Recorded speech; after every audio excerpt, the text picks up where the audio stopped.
esta conciencia de cercanía, esta conciencia de que Dios está en medio nuestro. Para eso venimos, por eso estamos aquí. Ore conmigo. Señor Jesús, dispongo mi corazón para tu palabra. Dispongo mi corazón para el tesoro.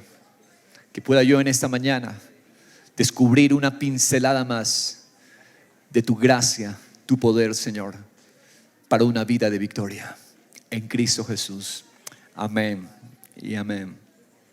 Estoy muy contento de poder saludar con el cuerpo del Señor esta mañana. Estuvimos desde temprano con los ministros de Jalel, luego estuvimos con mis hermanos muy amados de Fundamentos de la Fe y Bautismo. Y qué bendición, qué regalo de Dios gozarnos en esta gracia maravillosa, en esta gracia preciosa. Y a cada uno de ustedes, de verdad, el Señor tiene una palabra maravillosa en esta hora. Dile al que está al lado, ya no vas a estar triste, porque hay un tesoro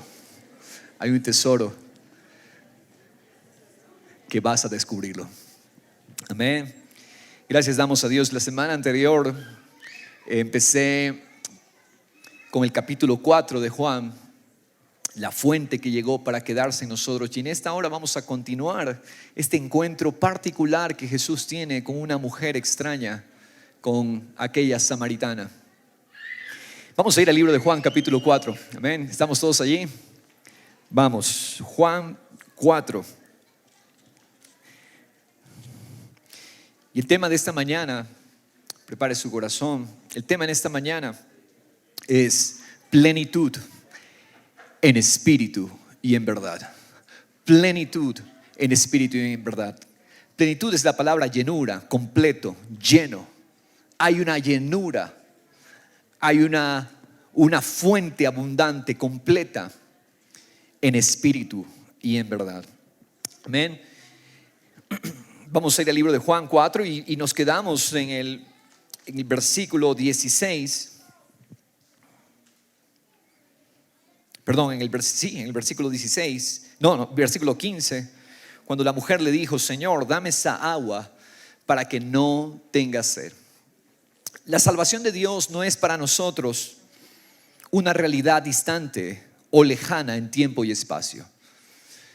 Repito, la salvación de Dios no es más una realidad distante, lejana de nosotros en tiempo y espacio. Su salvación es un hecho real en nuestro espíritu. Y esto habla de que si está en nuestro espíritu, es cercanía en espacio. Y está a disposición nuestra para disfrutarlo cada momento. Y eso habla de una cercanía en el tiempo. Repito, la salvación no es más para nosotros una realidad distante o lejana en tiempo y espacio, sino que su salvación es cercana a nosotros porque está en nuestro espíritu y está a disposición nuestra cada momento que necesitemos. Es decir, no hay distancia en el tiempo que nos separe de esa salvación. Es más, no hay lugar a donde vayamos donde su presencia y todo su bien no vaya con nosotros. No hay lugar que pisemos en esta tierra donde su presencia no vaya con nosotros. Y no me refiero al carácter omnipresente de Dios. Sabemos que Dios es omnipresente, Él está en todas partes. Pero no me estoy refiriendo a eso solamente.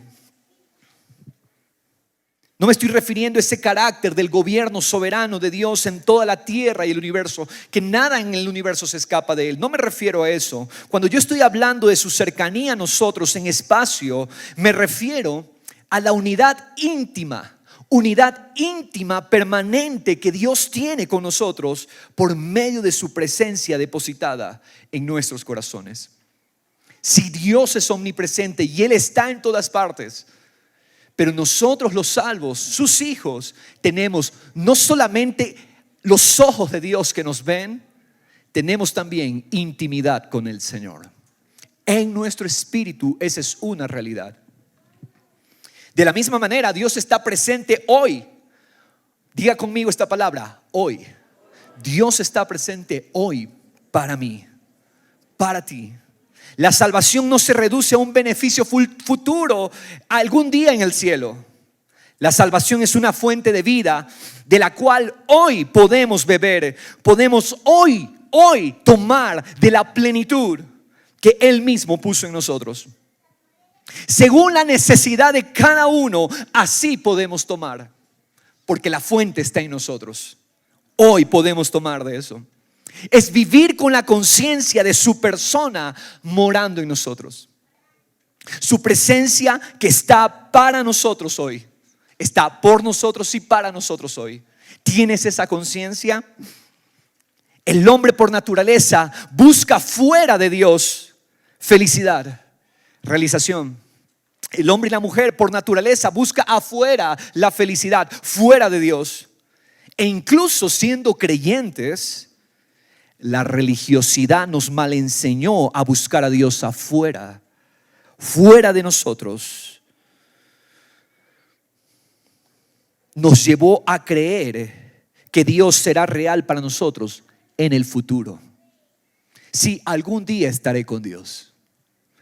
Eso nos enseñó la religión. Es decir, la religiosidad nos llevó a creer que la presencia de Dios no es íntima a nosotros, que la presencia de Dios se acerca y se aleja. Un día Dios está cerca, pero al siguiente día Dios está lejos de mí. Eso nos enseñó la religiosidad. Nos enseñó que vamos a disfrutar a Dios solamente cuando vayamos al cielo. Ay, cuánto quisiera ya partir. Es el deseo de muchos. ¿Por qué? Porque asocia felicidad con algo futuro solamente. No es así. Diga conmigo, no es así. No es así. Su espíritu tiene unidad íntima. Cuando yo hablo de íntimo, es algo indivisible, inseparable. Por más que quiera, no se puede romper. Su espíritu tiene intimidad con el nuestro. Es indivisible, inseparable con mi espíritu. Somos uno con Dios. Somos uno con Dios. Y todo esto Cristo lo conquistó para nosotros por medio de su obra terminada en la cruz. Y este hecho está para mí y para ti hoy. Te hago la pregunta: ¿Dios está lejano en espacio de nosotros? Solo algunos están convencidos. Vuelvo a repetir: ¿está Dios lejano de nosotros? ¿Su salvación se reduce al futuro? Es presente. Es real y es un manantial de vida para hoy. Cual sea tu necesidad, cual sea tu requerimiento, hoy el Señor te dice: mi salvación, mi victoria, mi manantial es para ti. Aquí donde estás, allí en tu corazón y hoy. Es lo que el Señor nos dice. Agustín de Hipona, uno de los primeros padres de la iglesia, conocido también como San Agustín, dijo esta frase. Miren lo que él dice: tarde te amé, hermosura tan antigua y tan nueva, tarde te amé. Tú estabas dentro de mí y yo estaba fuera, por fuera te buscaba. Y deforme como era, yo me lanzaba sobre estas cosas hermosas que tú creaste. Tú estabas conmigo, pero yo no estaba contigo. Este pensamiento expresa la sublime riqueza que portamos. Dios, quien es la hermosura misma, es uno con nosotros y está en nosotros, y a la vez expresa nuestra tendencia de buscar satisfacción y felicidad afuera en las cosas que Dios creó. Por eso Él dice: la hermosura más antigua y más nueva dentro mío estaba, pero yo buscaba afuera lo que tenía dentro. Expresa nuestra tendencia de buscar satisfacción y felicidad afuera cuando tenemos a la felicidad en persona morando en nuestro espíritu. Queremos ser felices. Cuando yo alcance tal meta, voy a ser feliz. Cuando yo alcance tal estatus económico, entonces voy a ser feliz. Cuando yo logre bajar esas libras de más, voy a ser feliz. Cuando yo logre que mis problemas se resuelvan, pastor, yo recién voy a ser feliz. ¿Cuán equivocados estamos? Buscando fuera cuando tenemos la felicidad en persona morando dentro nuestro. Dentro de nuestra iglesia. Todos los problemas del hombre se reducen a una conciencia de distancia y lejanía de Dios. Repito, todos los problemas del hombre se reducen a que tenemos conciencia de distancia y lejanía de Dios. Cuando Adán y Eva se rebelaron contra el buen Dios, inmediatamente pasaron de un estado de intimidad que gozaban con Dios, pasaron a un estado de sentir que Dios estaba lejos. El pecado produce separación. El pecado produce distancia. De hecho, la palabra pecado en el griego significa, expresa la acción de que cuando vas a tirar al blanco, completamente hierras darle al blanco. Errar, darle al blanco, es una distancia del blanco. El pecado fue que no pudimos vivir para Dios, fallamos y eso produjo una distancia con Dios. Esta separación que el hombre y la mujer sienten de Dios es el terreno. Entonces, ¿cómo empieza todo? Lejanía. ¿Cómo empieza todo? Con distancia de Dios. Ya. Una vez que tenemos esa conciencia de distancia, ¿qué es lo que pasa? El terreno de nuestro corazón se convierte en un terreno para las tinieblas. Cuando yo pienso que Dios está lejos, cuando yo creo que su salvación es distante, lejana, que Dios algún día, si es que me porto bien, entonces recién Dios un día me va a amar. Y no recibimos por fe que el amor de Dios ya nos ha sido dado en nuestro corazón por el Espíritu Santo que nos fue dado. Cuando yo lo creo, cuando yo no lo creo, cuando yo no creo que tengo esa intimidad con Dios, ese es el terreno entonces para las tinieblas. ¿Qué es lo que pasa? Los temores ganan terreno en el corazón. ¿Por qué? Porque Dios está lejos. ¿Sabe a qué se reduce el temor del hombre? Conciencia de distancia de Dios. Temor a la muerte, temor a la soledad, temor a fracasar, temor a la bancarrota. Todos esos temores nacieron de una causa. Dios está lejos de mí. Siento que estoy lejos de Dios. Porque distancia produce temor, miedo. Al caer presos del miedo y del temor, entonces las personas hacen espacio a demonios, a las tinieblas, a buscar ser saciados con cualquier oferta del sistema caído. ¿Qué es lo que pasa? Entonces, como tengo distancia de Dios y el temor pone una sensación de que necesito cosas, necesito ciertas condiciones en mi vida para entonces recuperar la paz, para entonces recuperar el bienestar. Entonces los demonios tienen cabida allí, las tinieblas, y entonces buscamos ser saciados con cualquier oferta. Eso es lo que pasaba con esta mujer de Juan 4. La mujer de Samaria, o conocida como la mujer samaritana, con la que se encontró Jesús cuando iba de camino junto con sus discípulos, cuando viajaban de Judea hacia Galilea. Habíamos dicho la semana anterior que los samaritanos y los judíos no se relacionaban. Se consideraban pueblos distanciados entre ellos. Los samaritanos eran odiados por los judíos y asimismo los samaritanos trataban con hostilidad a los judíos. No era solamente de un lado, era de ambos bandos. Judíos rechazaban a los samaritanos y samaritanos rechazaban a los judíos. Habíamos dicho que los samaritanos eran resultado de la mezcla de israelitas con gente de naciones paganas que el rey de Asiria había traído a la zona del reino de Israel a esos cientos de años antes, Cuando el rey de Asiria se llevó al reino del norte y repobló todo el territorio que había pertenecido a las 10 tribus, para repoblar lo que hizo, trajo gente de otros pueblos ajenos al Dios de Israel y se juntaron con los pocos israelitas que quedaron allí. Se dieron mezclas matrimoniales, uniones matrimoniales, y entonces surge esta nueva raza, los samaritanos.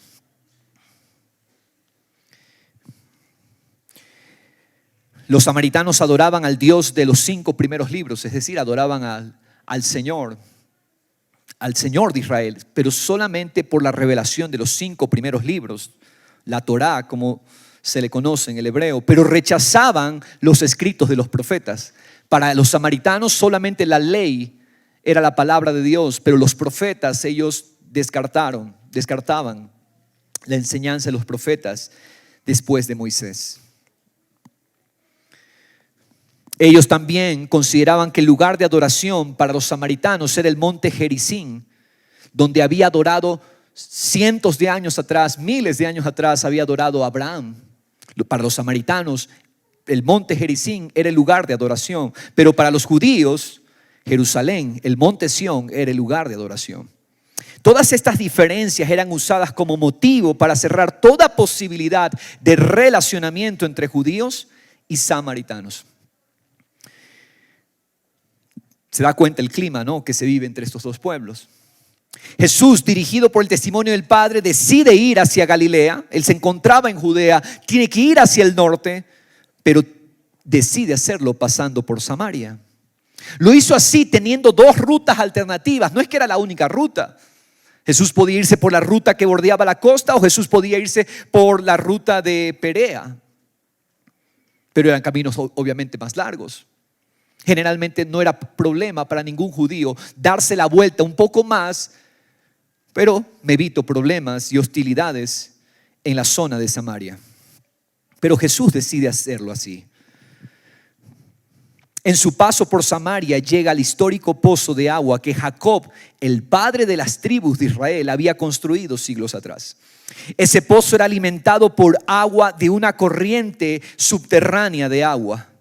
Mientras Jesús se encontraba descansando junto al pozo a la hora del mediodía, llega esta mujer de Samaria.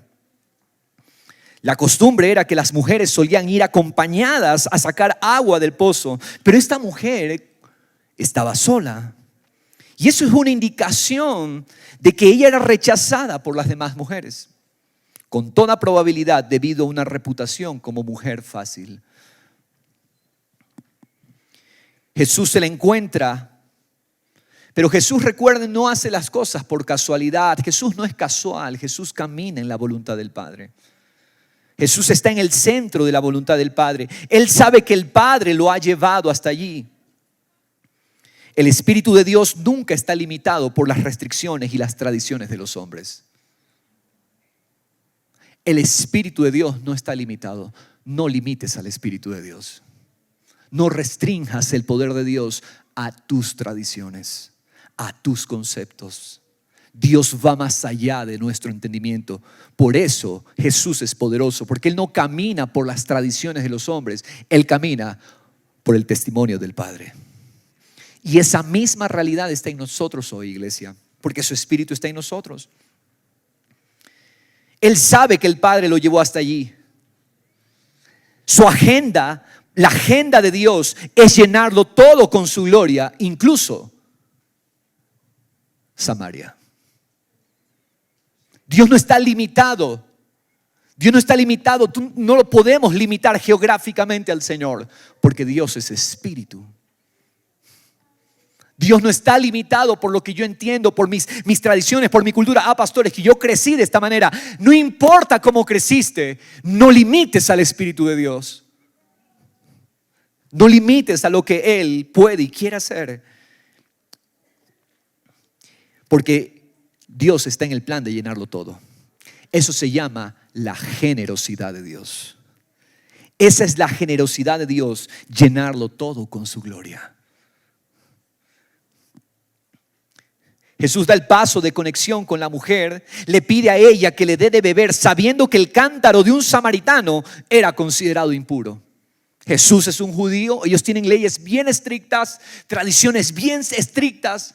acerca de qué es puro y qué es impuro, no tocar lo que es impuro. Jesús va a este pozo, se sienta, llega esta mujer, Jesús rompe el hielo porque sabe que el Padre tiene un plan con ella. Y Jesús le dice, dame de beber. Esta mujer tenía que usar su cántaro y darle de beber a Jesús. ¿Qué pasaba en el concepto, en el entendimiento del judío? Eso me contamina, porque su cántaro está contaminado, su cántaro está impuro. Y aún más allá, cualquier espectador de esta escena, sin conocer quién es Jesús, hubiera concluido que Jesús está tratando de coquetearla.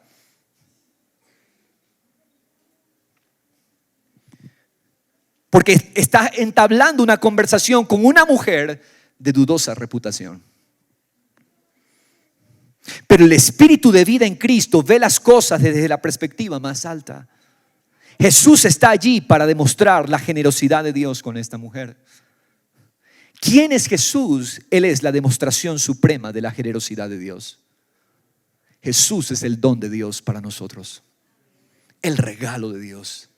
Ay, si supieras cuán generoso es nuestro Dios, cuán abundante es el Señor, cuán lleno de amor y de gracia es el Señor. Y Jesús está allí para demostrar la generosidad de Dios. Dios mismo en Cristo se entrega como el verdadero regalo.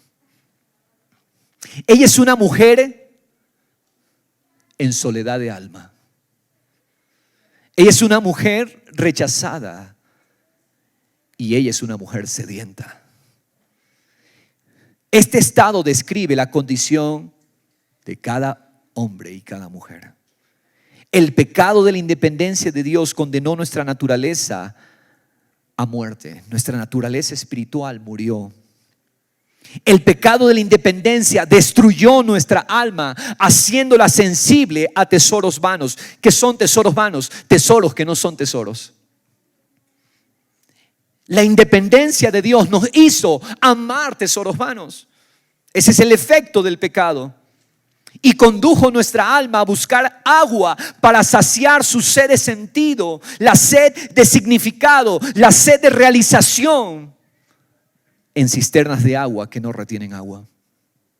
Buscamos ser saciados y buscamos el pozo del éxito, el pozo de los logros, el pozo de los títulos, el pozo del estatus, el pozo de las metas alcanzadas.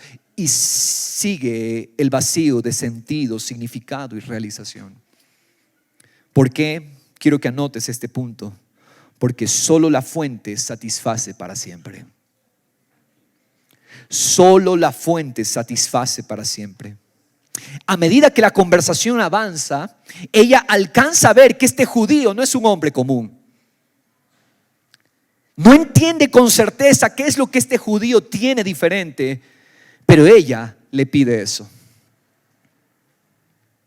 Juan 4:13, vamos a leer el verso 13. Respondió Jesús y le dijo: todo el que beba de esta agua, de esa agua física, el agua del pozo, volverá a tener sed.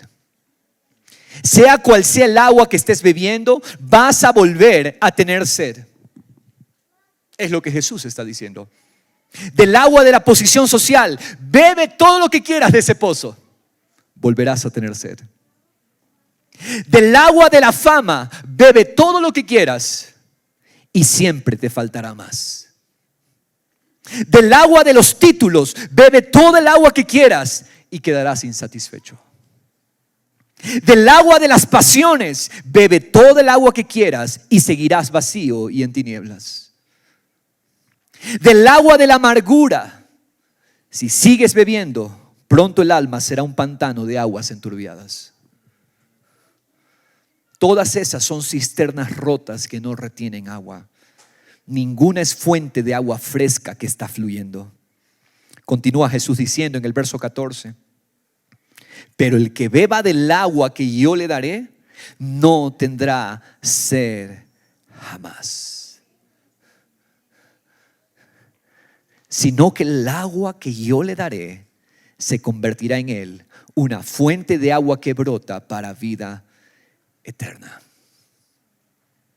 El que bebe de esta agua nunca jamás tendrá sed, porque el agua que yo le daré será una fuente que brota para vida eterna. Voy a leerlo en 2 versiones más para que esto aclare más nuestro corazón al leer esta palabra. Verso 14 en la Nueva Traducción Viviente dice: pero todos los que beban del agua que yo doy no tendrán sed jamás. Esa agua se convierte, esa agua que tú bebes de Jesús, se convierte en un manantial que brota con frescura dentro de ellos y les da vida eterna. Esa agua que tú bebes, creer en Jesús, abrazarlo a Él, definitivamente se convierte dentro tuyo en una fuente. Quiero leer en la versión El Mensaje, que está en inglés. Obviamente la traduje al español, no está esa versión en español, pero quiero leerle lo que dice esta versión, El Mensaje. Cualquiera que beba el agua que yo le doy nunca tendrá sed, nunca jamás.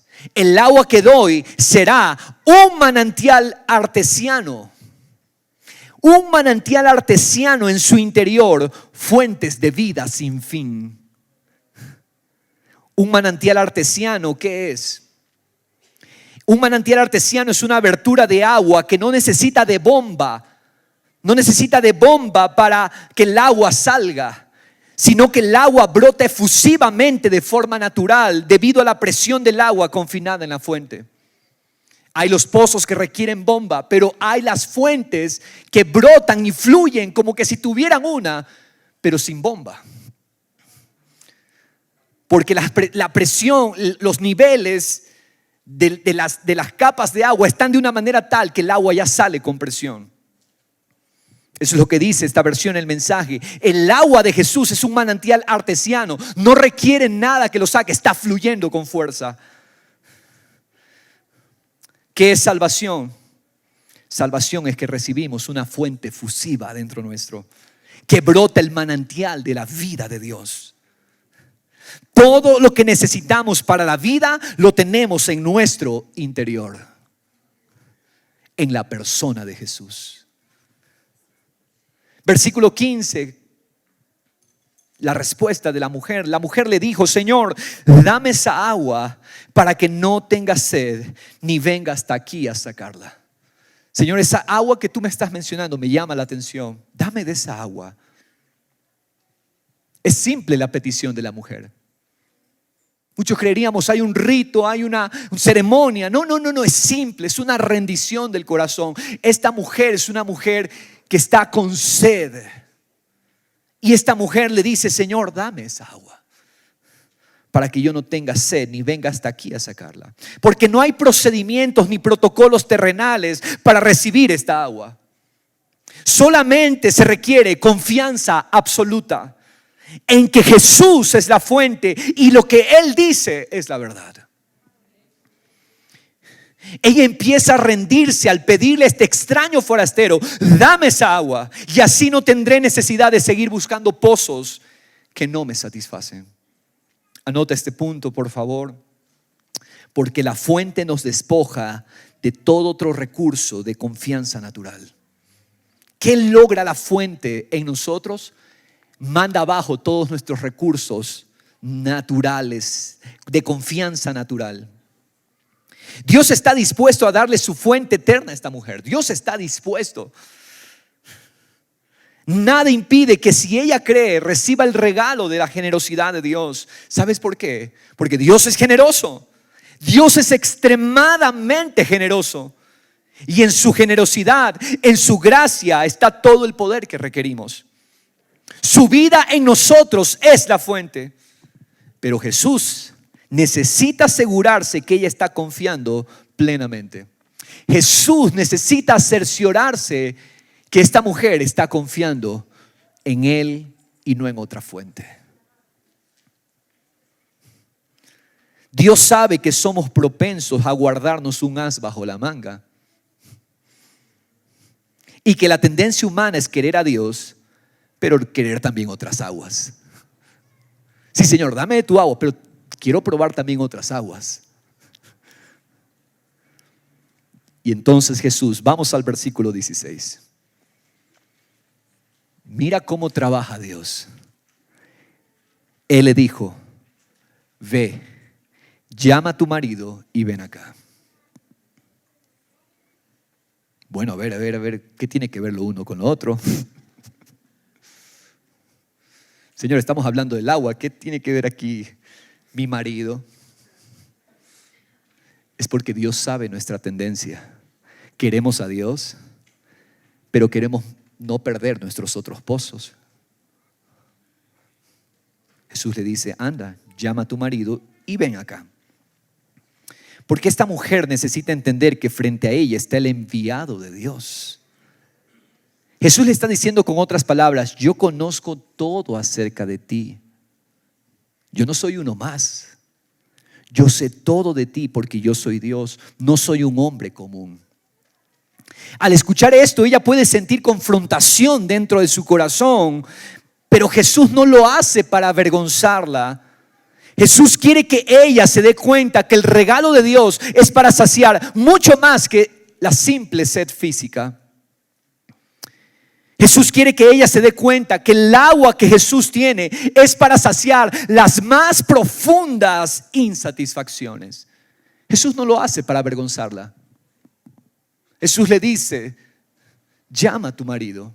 Pero no porque Jesús quiera hacerla sentir mal, sino porque Jesús quiere que ella rinda su vida, su confianza absoluta a una sola fuente. Porque el corazón de ella está en pozos, en cisternas rotas. Jesús quiere saciar su más profunda insatisfacción. La mujer le responde, verso 17, y le dice, no tengo marido. Jesús le dijo, bien has dicho, no tengo marido.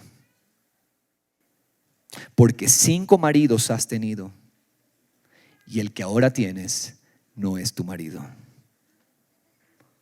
En otras palabras, este era el 6º.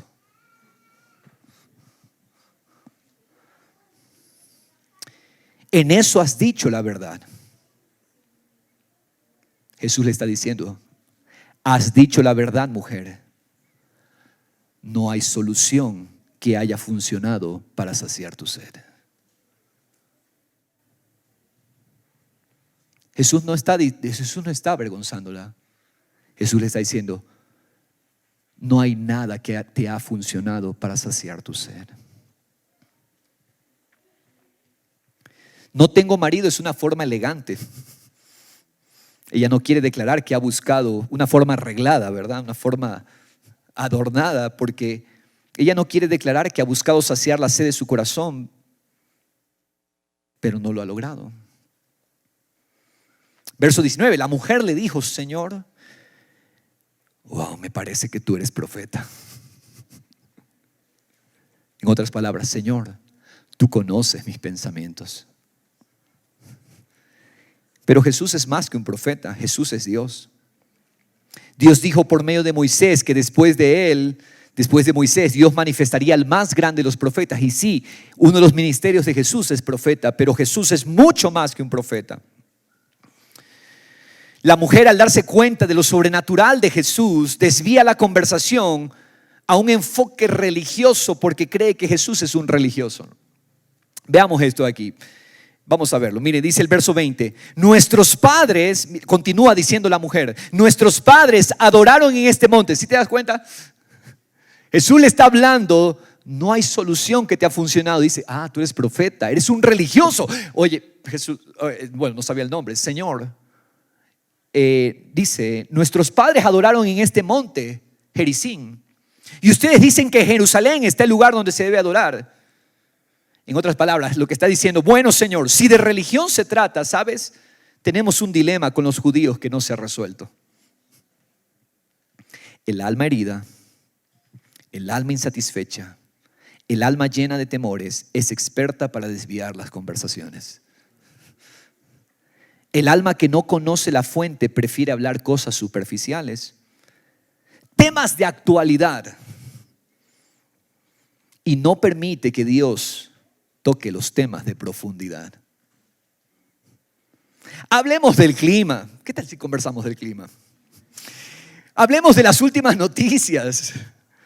Hablemos de deportes, las Olimpiadas en este momento. Pero Jesús no está para pasar tiempo.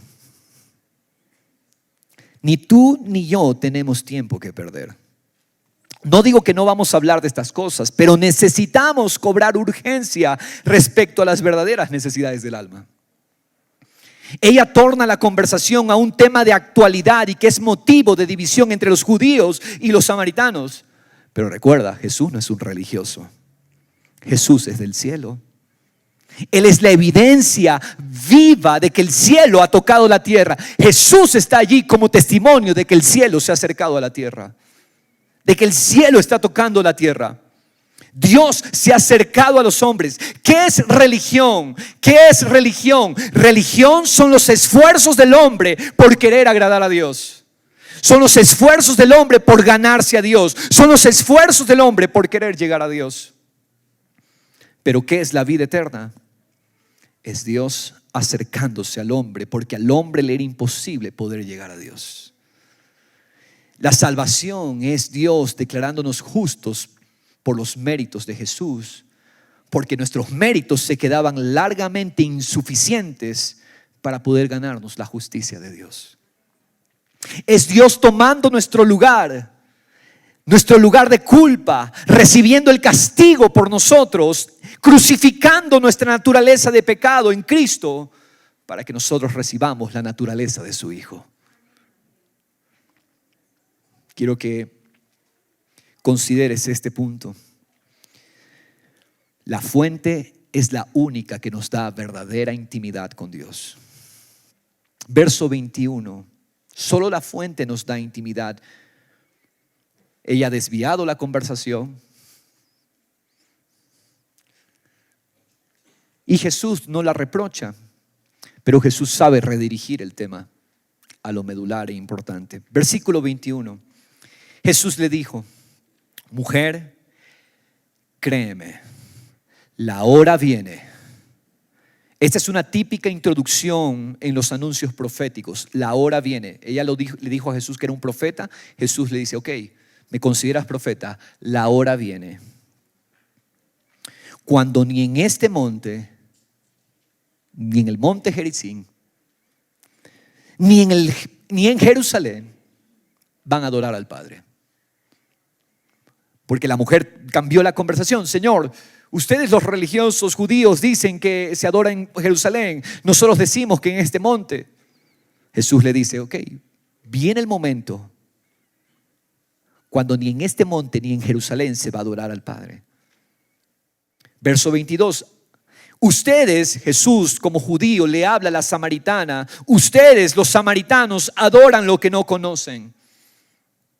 En otras palabras, si los judíos tenían la sombra de la revelación, los samaritanos tenían la sombra de la sombra.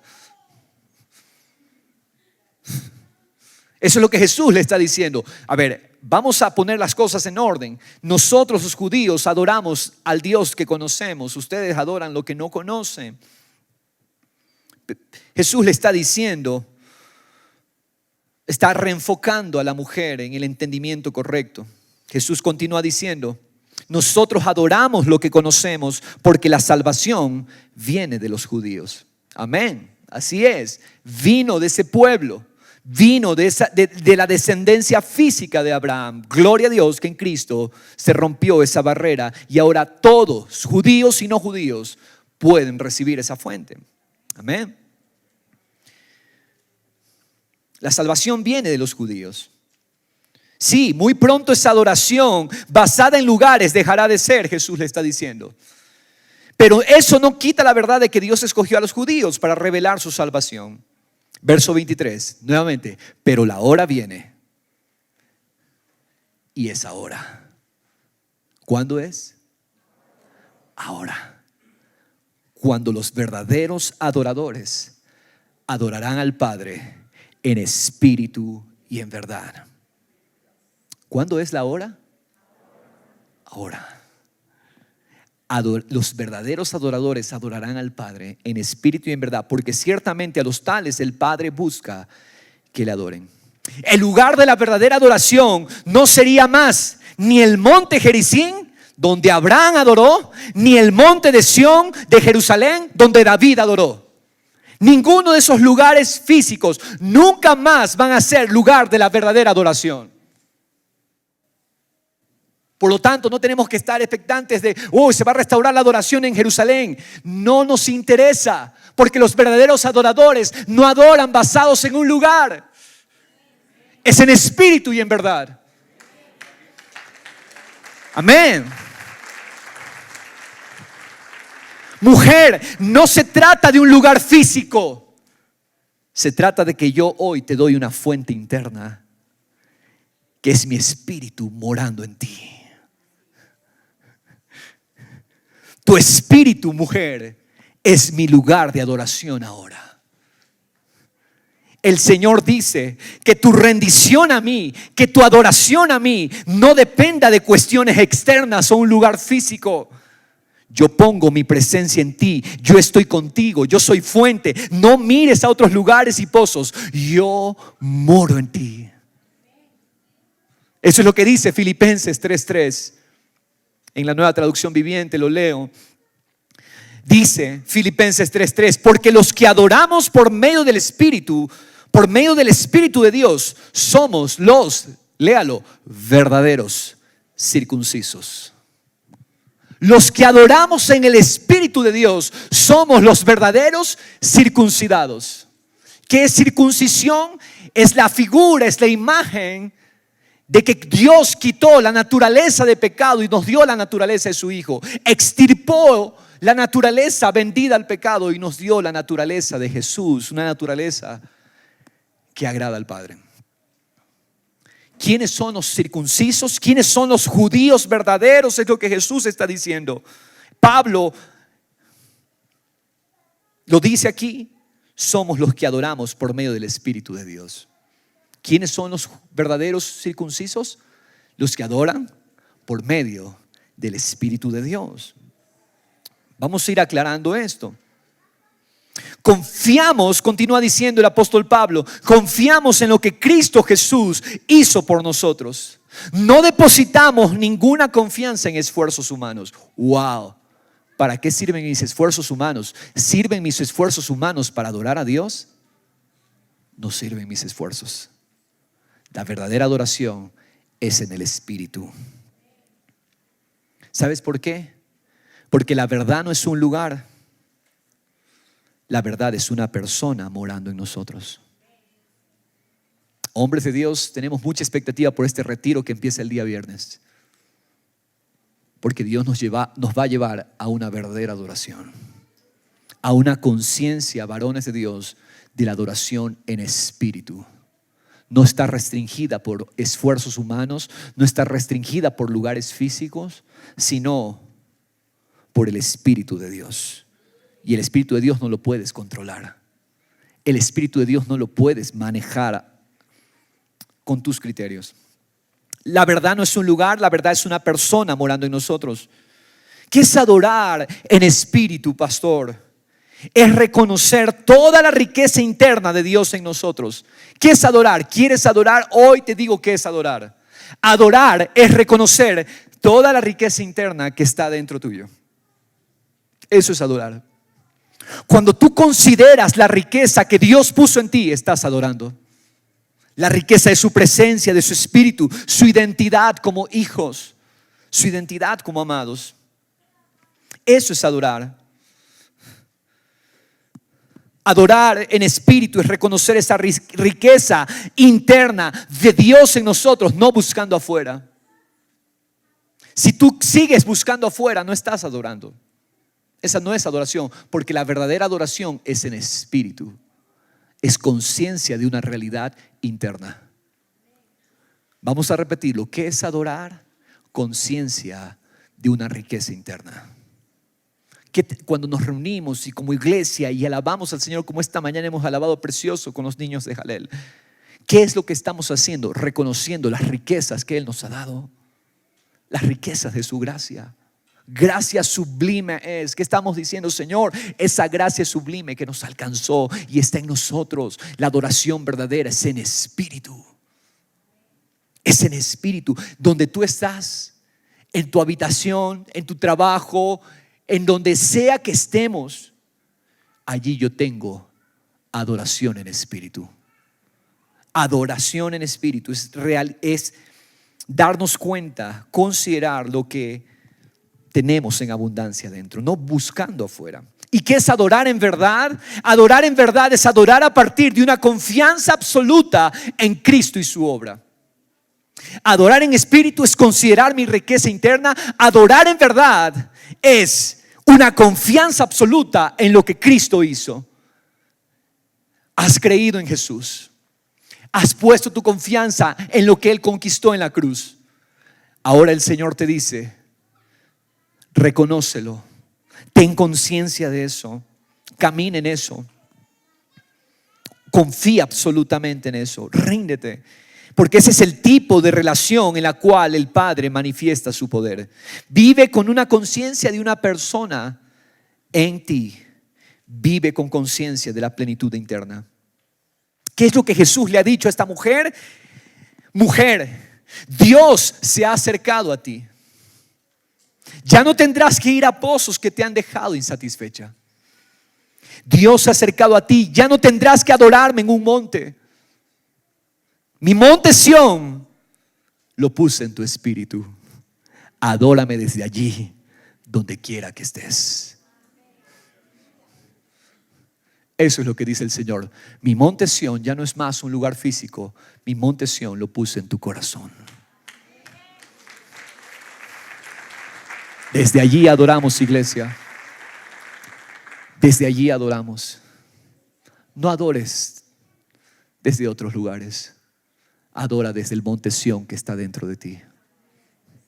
Él puso su presencia. Sión es el lugar donde Dios se une con la tierra. Y en tu espíritu el cielo se unió a la tierra.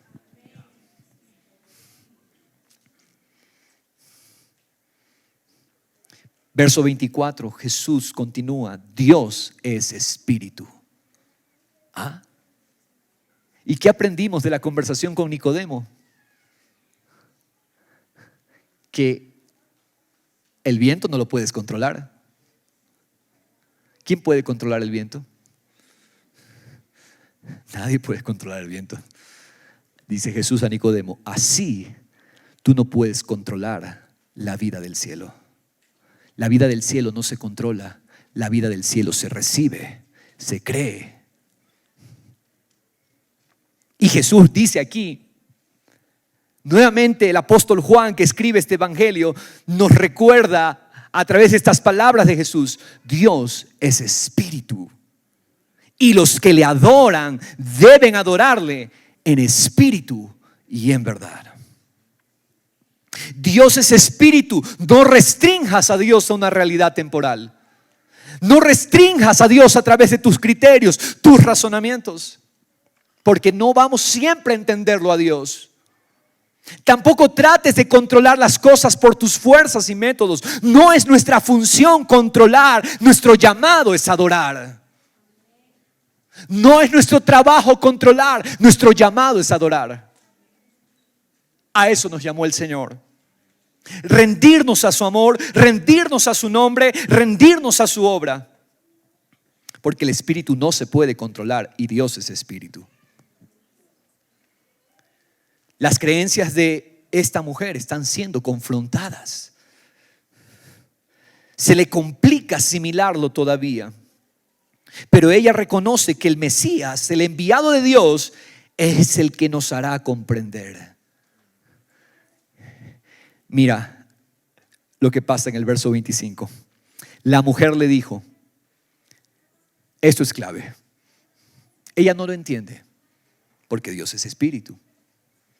No siempre vamos a entender las cosas del cielo, pero sí Dios nos invita a conocerlo. Dice la palabra que Dios revela sus caminos a aquellos que le buscan. Moisés permaneció cerca y dice que a Moisés se le revelaron los caminos de Dios. Salmo 103. Mientras que Israel solamente vio las obras, Moisés conoció la intimidad, los caminos de Dios.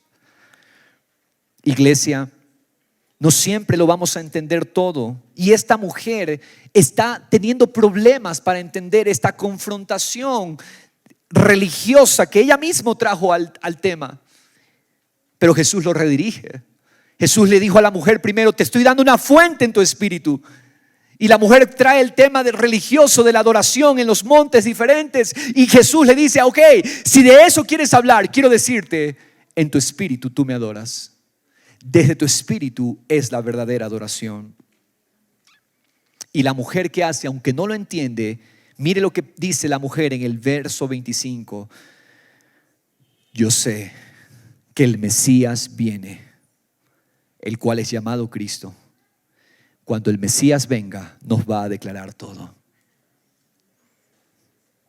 En el momento en que ella mencionó que el Mesías es el que traerá la verdad, ella se puso de acuerdo con Dios. Ella no lo entiende. Hemos hablado del trasfondo de ella. Ella no lo entiende, ella no lo puede asimilar, pero ella reconoce algo. Sí, aunque no lo entiendo, el Mesías viene. El Mesías viene y Él nos va a declarar todo. Él va a traer la verdad.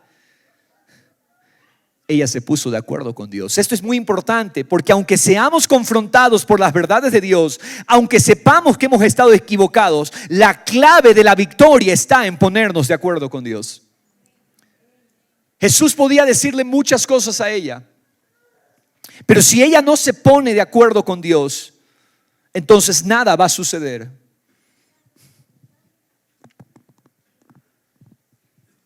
Señor, yo he estado insatisfecha. Yo he estado buscando controlar, es lo que le dice la mujer a Jesús. Hay muchas cosas que no entiendo, pero me pongo de acuerdo contigo. Sé que tú eres Dios, tú me guiarás. Aquí estoy, me rindo, aquí estoy, te adoro, entregando mi ser insatisfecho a ti. Verso 26 le dijo: oh, el Mesías, yo soy el que habla contigo. En el momento en que ella se puso de acuerdo con Dios, vino la revelación de Jesús. Yo soy el que habla contigo. Mujer, yo soy el Mesías. Yo soy la respuesta. Cuando nos ponemos de acuerdo con Dios, viene la revelación de Dios. En otras palabras, ponte de acuerdo con Dios y Él te va a hacer entender muchas cosas. El orgullo no nos deja. Pero cuando yo depongo el orgullo y digo: Señor, me pongo de acuerdo contigo, aunque no lo entienda, aunque no lo comprenda, Él se revela a ti.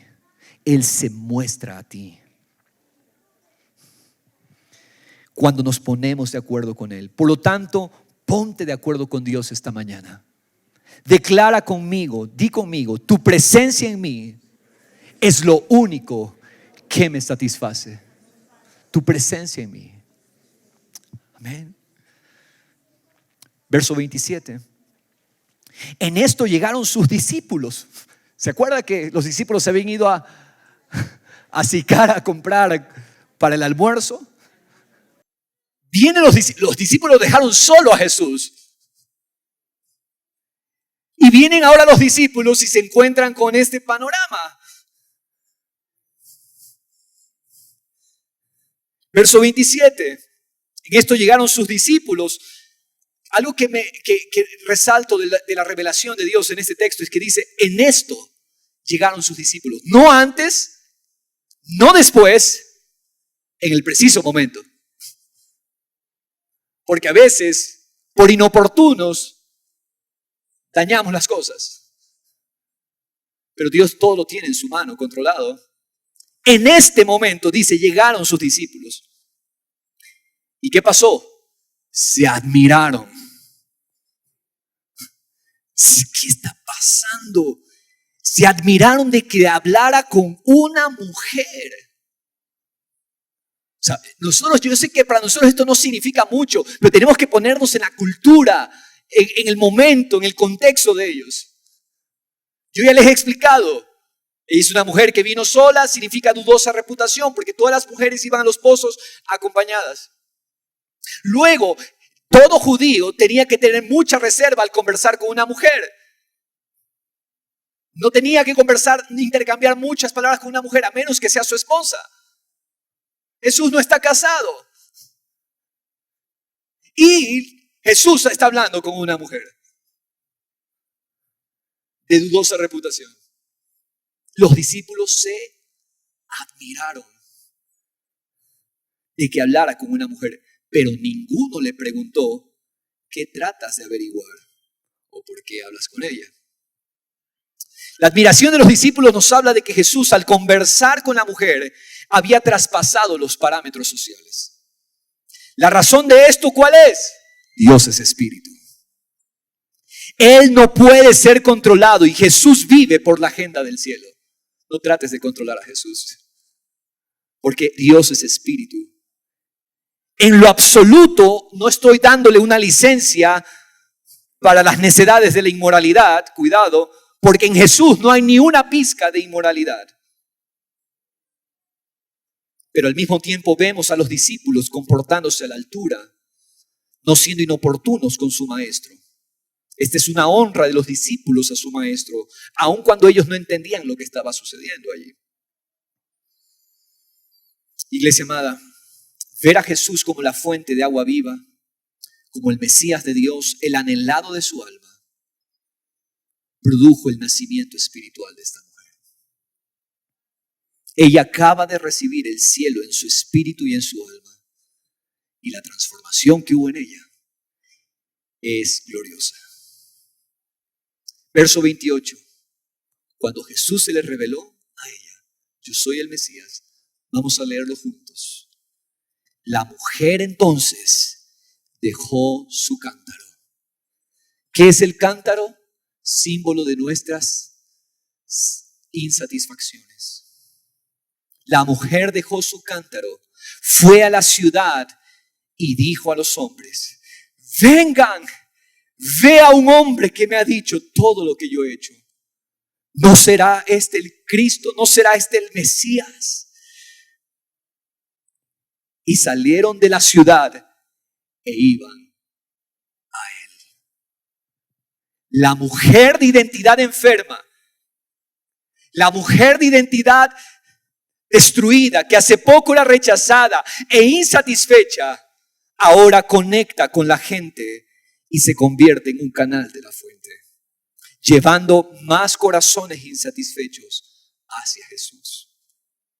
Una mujer con su identidad renovada es la que abre el camino al ministerio del Hijo de Dios en las tierras hostiles de Samaria. Jesús quería abrir ministerio en Samaria, y esta mujer rechazada es el canal que Dios utiliza para abrir el ministerio del Mesías en tierras hostiles. ¿Qué es lo que Dios puede hacer contigo y conmigo entonces? Si hemos recibido la fuente de agua viva en nosotros. ¿Qué tal si nos ponemos de pie?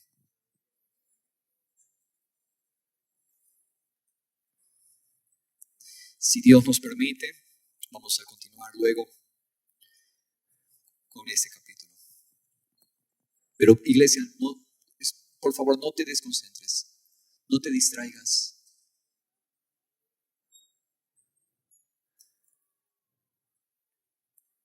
¿Tienes conciencia de que la fuente llegó a quedarse en ti?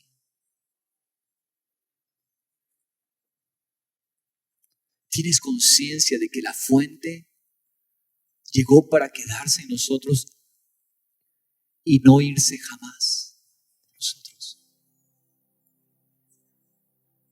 Yo te pregunto, ¿dónde está Dios? ¿Dónde está Dios? ¿Dónde está? Tu espíritu es su casa. Padre eterno, gracias por tu amor demostrado en Jesucristo, quien por su obra nos entregó tu vida y nuestro espíritu. Preciosa justicia de Dios.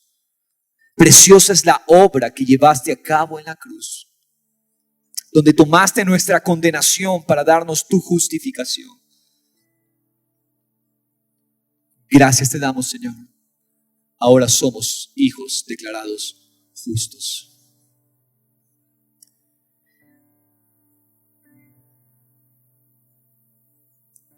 Yo quiero hacer la pregunta: ¿quiénes quieren hoy rendirse a la fuente? ¿Quiénes quieren hoy dejar de seguir buscando pozos para sentirse satisfechos? ¿Quiénes quieren abrazar el agua de vida que Jesús entrega hoy? Si estás ahí, levanta tu mano, por favor.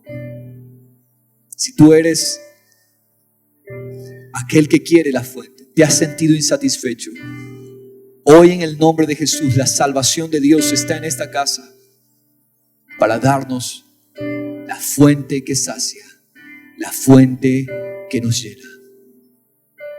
Gracias, Señor Jesús. Gracias, Padre. Gracias, Señor Jesús. Mientras usted recibe sus elementos, porque vamos a sentarnos a la mesa del Señor, qué gozo. Ore conmigo. Tú eres mi fuente. Tú eres mi regalo. Te hiciste pecado en la cruz para yo ser declarada inocente y recibir tu vestido de justicia. Me has vestido con vestiduras de justicia y de salvación. ¿Vas a recibir la fuente? Dile al Señor: gracias, Señor, porque me has embellecido con tu salvación y tu fuente me habita. Ahora, Señor, que mi respuesta sea rendición a ti. Me rindo mi entendimiento, rindo mi corazón, rindo mis razonamientos a tu verdad. Tengo tu fuente, tengo respuesta, tengo solución para todo por medio del tesoro que pusiste en mí. Me pongo de acuerdo contigo, que yo viva consciente de tu presencia el resto de mis días. Gracias, Señor. Gracias, Padre Celestial. Mientras recibimos nuestra bendición de la mesa del Señor, vamos a declarar este cántico, pero con una conciencia de realidad interna. No mires afuera, mira hacia adentro. Por eso yo te voy a pedir: cierra tus ojos para que te concentres hacia adentro.